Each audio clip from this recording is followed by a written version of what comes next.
there's not many other brands that'll back you up like a Krone. I think that's been the same going for what I've heard with anyone, whether it's a mower or a chopper, they are there.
Hello and welcome along to another customer review from LandPowerTV. This time you're joining us at the far side of Dumfries and Galloway, just below Glenluce, and today we are out checking out a brand new Krone RX 370 OptiGrass 28 forage wagon. So we're out with AF Ramsey and to share their thoughts and opinions on this brand new machine from Krone. We've got the man himself, we've got Mr. Alan Ramsey. So Alan, I mean, before we dive in to the forage wagons, first of all, just tell us a little bit about your business. Aye, we're predominantly dairy farmers, and we've always done a little bit of round baling contracting on the side throughout the summer months, but somehow it fell into starting to run these ones. I think it was more of an accident than anything else, but yeah. Right, and what was the sort of main reason that made you go? Well, by the summer, I think it was 2019, the whole country would have that kind of big drought, so we got a good first cut off, and at that point we were using a contractor at home, and he was self-propelled, and the grass just never grew back for a second cut and third cut. It was a terrible year for grass growth, and we just kind of thought there wasn't really much point in spending all that money to have the harvester go across it. And at that time, as a neighbour just up the road from us had a MX 370, right? So we got him in to do a couple of cuts, and then kind of thought, well, we're already doing the round baling. We've got the mowers, we've got the rake.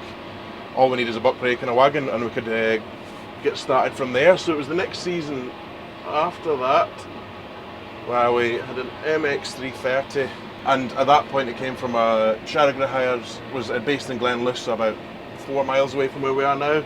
So we had a Krone dealer right on our doorstep, and I couldn't really look anywhere else. And yeah, that went great, and we've done our first cut, and then we get odd people phoning wondering if we could go and lift theirs because we're interested to see what the wagons can do. And then that's it. So it kind of started off as a bit for yourself, and then it sort of just snowballed from there, did it? Just neighbours saw what you were doing, and yeah, we were doing.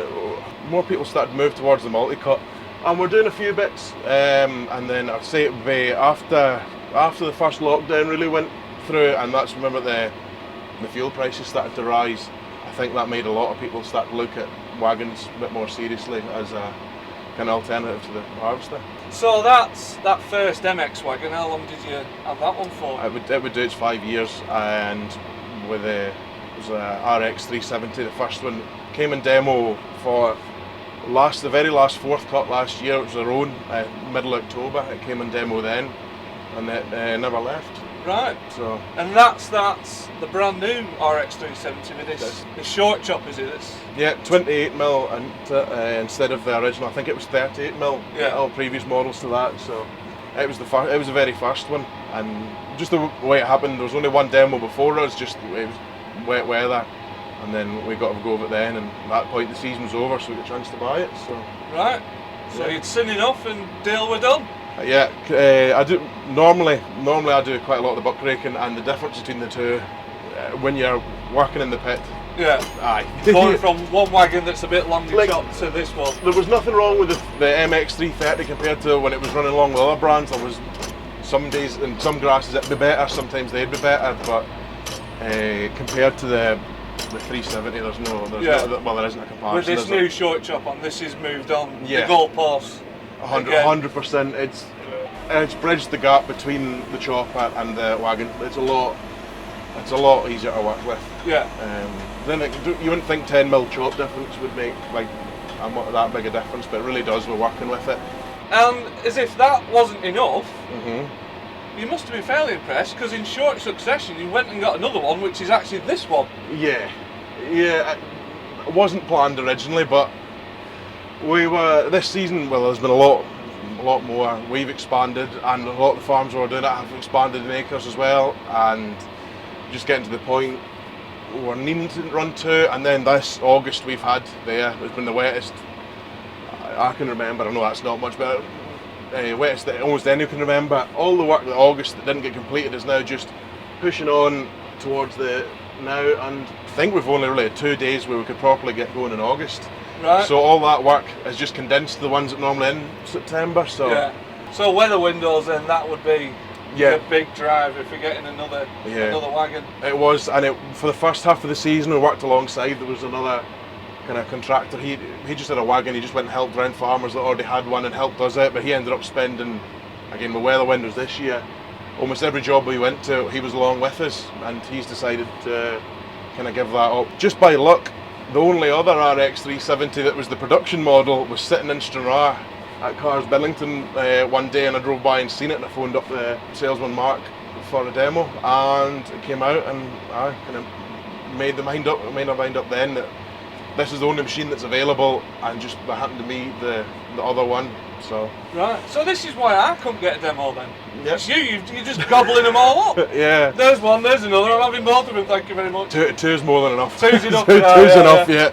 As I say, it wasn't planned. It was something maybe I was thinking about for next season, but it's been sprung on us a bit quicker than planned. So right. It's here now. It's moving. So as long as it's moving, it should be paying for itself. That's it. All right. And yeah. what's the what sort of customer types have you got in this area? Complete variation from. Predominantly we'll try and aim the wagons towards the multi-cut dairy stuff, 3, 4, 5 cuts sometimes.